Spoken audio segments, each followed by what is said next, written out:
আকাশবাণী খবর পড়ছি শুভ্রা চক্রবর্তী। প্রথমে বিশেষ বিশেষ খবর। প্রধানমন্ত্রী নরেন্দ্র মোদী ফ্রান্সের এভিও শহরে G7 শিখর সম্মেলনে উচ্চ পর্যায়ের আলোচনা সভায় যোগ দিয়েছেন। আজ বিকেলে তিনি দুদিনের সফরে ফ্রান্স পৌঁছন। রাশিয়া ইউক্রেন যুদ্ধ শুরু হওয়ার 4.5 বছর পর মার্কিন যুক্তরাষ্ট্রের সহযোগী দেশগুলি ইউক্রেন যুদ্ধ নিরসনের বিষয়ে মার্কিন প্রেসিডেন্ট ডোনাল্ড ট্রাম্পকে চিন্তাভাবনা করার কথা বলেছে। কেন্দ্রীয় কৃষি ও কৃষক কল্যাণ মন্ত্রী শিবরাজ সিং চৌহান আজ নতুন দিল্লিতে কৃষি বিষয়ে এক উচ্চ পর্যায়ের পর্যালোচনা বৈঠক করেছেন। ঐতিহাসিক ইস্টার্ন ফ্রন্টিয়ার রাইফেলসে খুব শীঘ্রই 1000-এরও বেশি গোর্খা যুবককে নিয়োগ করা হবে বলে পশ্চিমবঙ্গের মুখ্যমন্ত্রী শুভেন্দু অধিকারী ঘোষণা করেছেন। বিশ্বকাপ ফুটবলে আজ ফ্রান্স সেনেগালের বিরুদ্ধে ম্যাচ দিয়ে তাদের অভিযান শুরু করছে। আগামীকাল গতবারের চ্যাম্পিয়ন আর্জেন্টিনা তাদের প্রথম ম্যাচে আলজেরিয়ার মুখোমুখি হবে। আসছি বিস্তারিত খবরে। প্রধানমন্ত্রী নরেন্দ্র মোদী ফ্রান্সের এভিও শহরে G7 শিখর সম্মেলনে উচ্চ পর্যায়ের আলোচনা সভায় যোগ দিয়েছেন। আজ বিকেলেই তিনি দুদিনের সফরে ফ্রান্সের এভিও শহরে পৌঁছন। সেখানে বিভিন্ন দেশের নেতৃবৃন্দের সঙ্গে এই মুহূর্তে উচ্চ পর্যায়ের আলোচনা চলছে। ফ্রান্সের এভিওতে G7 শিখর সম্মেলনে রাশিয়া ইউক্রেন যুদ্ধ শুরু হওয়ার 4.5 বছর পর মার্কিন যুক্তরাষ্ট্রের সহযোগী দেশগুলি ইউক্রেন যুদ্ধকে মার্কিন প্রেসিডেন্ট ডোনাল্ড ট্রাম্পের চিন্তাভাবনায় নিয়ে আসার চেষ্টা চালাচ্ছে।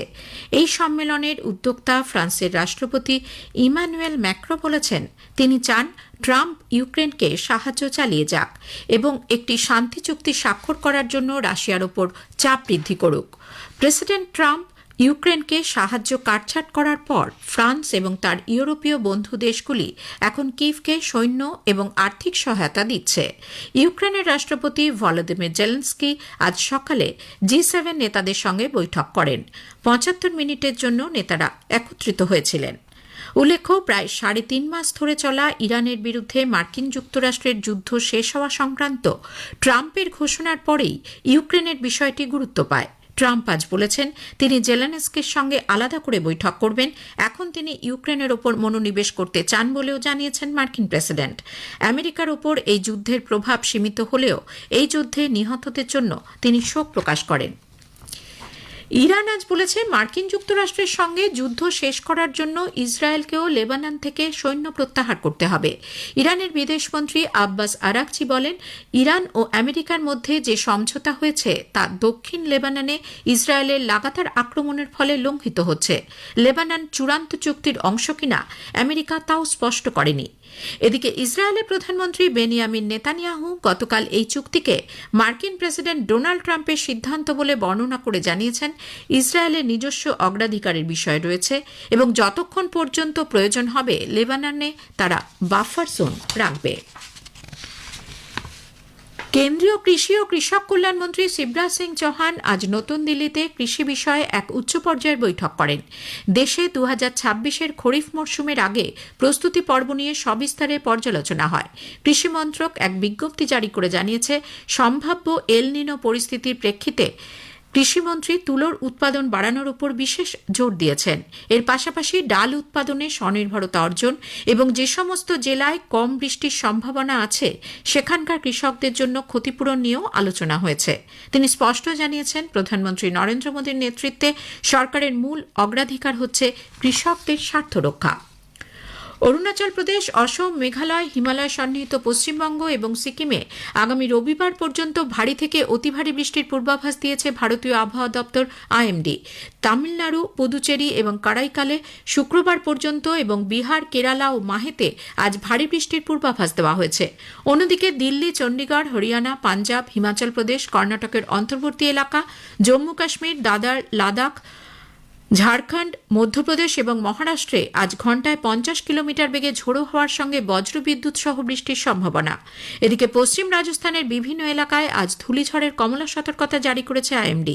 বিদর্ভ এবং তেলেঙ্গানায় আগামীকাল পর্যন্ত তাপপ্রবাহের সম্ভাবনা রয়েছে। কোঙ্কণ, গোয়া, মধ্য মহারাষ্ট্র, মারাঠাওয়াড় এবং ওড়িশায় আগামীকাল পর্যন্ত উষ্ণ ও ঘর্মাক্ত আবহাওয়া বজায় থাকবে বলে পূর্বাভাস। এনফোর্সমেন্ট নির্দেশালয় ইডি আজ মুম্বাই, খান্ডালা এবং নতুন দিল্লির 17টি জায়গায় তল্লাশি চালিয়েছে। অর্থবর্ষ 2016-17 এবং 2017-18 ইয়েস ব্যাংকে ঋণ সংক্রান্ত বিষয়ে জালিয়াতির অভিযোগ দায়েরের প্রেক্ষিতে এই তল্লাশি চলে। সুরক্ষা অ্যাসেট রিকনস্ট্রাকশন কোম্পানি লিমিটেড, সুরক্ষা রিয়েলটি লিমিটেড, খ্যাতি রিয়েলটার্স প্রাইভেট লিমিটেড, তাদের প্রমোটার, ডিরেক্টর ও কর্মী এবং প্রাক্তন ইয়েস ব্যাংক কর্মচারীদের বাড়িতে এই তল্লাশি চলে।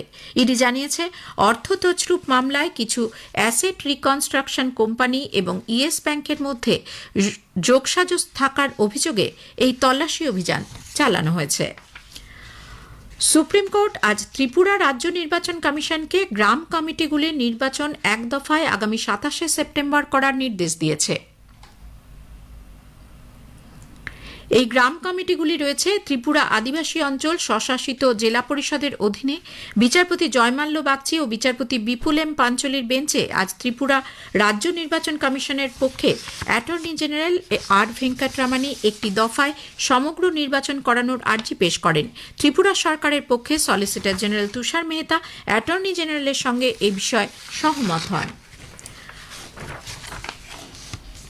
ভারত ফ্রান্স 2026 উদ্ভাবন বর্ষে প্রধানমন্ত্রী নরেন্দ্র মোদী এবং ফ্রান্সের রাষ্ট্রপতি ইমানুয়েল ম্যাক্রো দৃষ্টিভঙ্গি ভারত ইনোভেটসের মূল ভিত্তি তৈরি করে দিয়েছে, যা ভবিষ্যতের পরিবর্তনশীল প্ল্যাটফর্ম তৈরি করবে। ফ্রান্সের নিসে সমাপ্তি অনুষ্ঠানে কেন্দ্রীয় বাণিজ্য শিল্পমন্ত্রী পীয়ূষ গোয়েল বলেন, ভবিষ্যতে এই ইভেন্ট ট্রেন্ড সেটার হিসেবে কাজ করবে।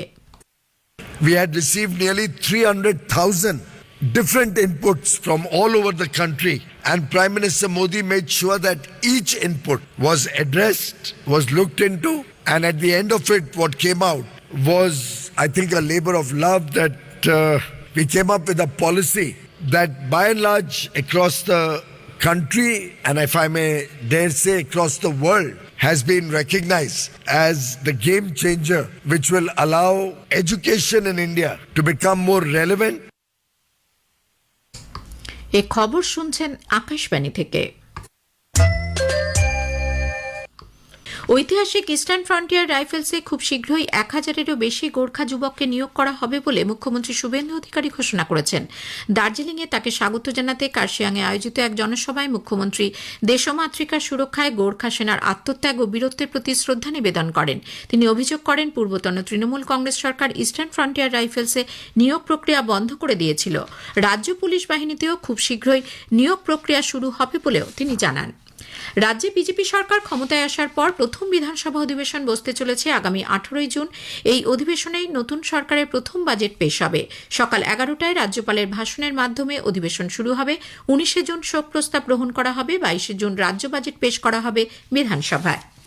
ভবানীপুর কেন্দ্রের বিধানসভা নির্বাচনের ফলাফলকে চ্যালেঞ্জ জানিয়ে কলকাতা হাইকোর্টের দ্বারস্থ হয়েছে তৃণমূল কংগ্রেস নেত্রী প্রাক্তন মুখ্যমন্ত্রী মমতা ব্যানার্জি। আজ দুপুরে আদালতে পৌঁছে এ সংক্রান্ত হলফনামা দাখিল করেন তিনি। সঙ্গে ছিলেন ডেরেক ওব্রায়ান, দোলা সেন, কল্যাণ বন্দ্যোপাধ্যায় প্রমুখ। ভবানীপুরে রাজ্যের বর্তমান মুখ্যমন্ত্রী শুভেন্দু অধিকারীর কাছে 15,000-এরও বেশি ভোটে পরাজিত হন মমতা ব্যানার্জি। সেই ফলাফলকে চ্যালেঞ্জ করে ইলেকশন পিটিশন করেছেন তৃণমূল নেত্রী।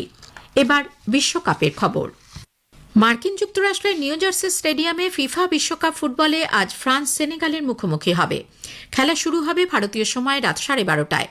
একই গ্রুপে বোস্টন স্টেডিয়ামে ভোর রাত 3:30 নরওয়ের বিরুদ্ধে খেলবে ইরাক। এদিকে গতবারের চ্যাম্পিয়ন আর্জেন্টিনা আগামীকাল বিশ্বকাপ অভিযান শুরু করছে। গ্রুপ পর্বের প্রথম ম্যাচে আর্জেন্টিনার প্রতিপক্ষ আলজেরিয়া। মার্কিন যুক্তরাষ্ট্রের কানসাস সিটি স্টেডিয়ামে খেলা শুরু হবে ভারতীয় সময় সকাল 6:30টায়। টানা ষষ্ঠবার বিশ্বকাপ খেলছেন লিওনেল মেসি। মেসি দলের নেতৃত্ব দেবেন। এবার খেতাব ধরে রাখার চ্যালেঞ্জ নিয়ে তাকে মাঠে নামতে হবে। আর্জেন্টিনার জার্সি গায়ে 200টি ম্যাচ খেলার মাইল ফলক স্পর্শ করবেন মেসি। স্বাভাবিকভাবেই আর্জেন্টিনার অধিনায়ককে নিয়ে ফুটবল প্রেমীদের উন্মাদনা তুঙ্গে। বিশ্বকাপে এ পর্যন্ত 26টি ম্যাচে 13টি গোল করেছেন মেসি। 11 বার ম্যাচের সেরা খেলোয়াড়ের পুরস্কার পেয়েছেন। প্রতিযোগিতার সেরা ফুটবলার হিসেবে 2 বার জিতেছেন গোল্ডেন বল। শেষ করার আগে খবরের বিশেষ বিশেষ অংশ আরও একবার। প্রধানমন্ত্রী নরেন্দ্র মোদী ফ্রান্সের এভিও শহরে G7 শিখর সম্মেলনে উচ্চ পর্যায়ের আলোচনা সভায় যোগ দিয়েছেন। আজ বিকেলে তিনি 2 দিনের সফরে ফ্রান্স পৌঁছন। বিশ্বকাপ ফুটবলে আজ ফ্রান্স সেনেগালের বিরুদ্ধে ম্যাচ দিয়ে তাদের অভিযান শুরু করবে। আগামীকাল গতবারের চ্যাম্পিয়ন আর্জেন্টিনা তাদের প্রথম ম্যাচে আলজেরিয়ার মুখোমুখি হবে। খবর পড়া এখনকার মতো শেষ হলো। এরপর স্থানীয় সংবাদ 7:50 মিনিটে।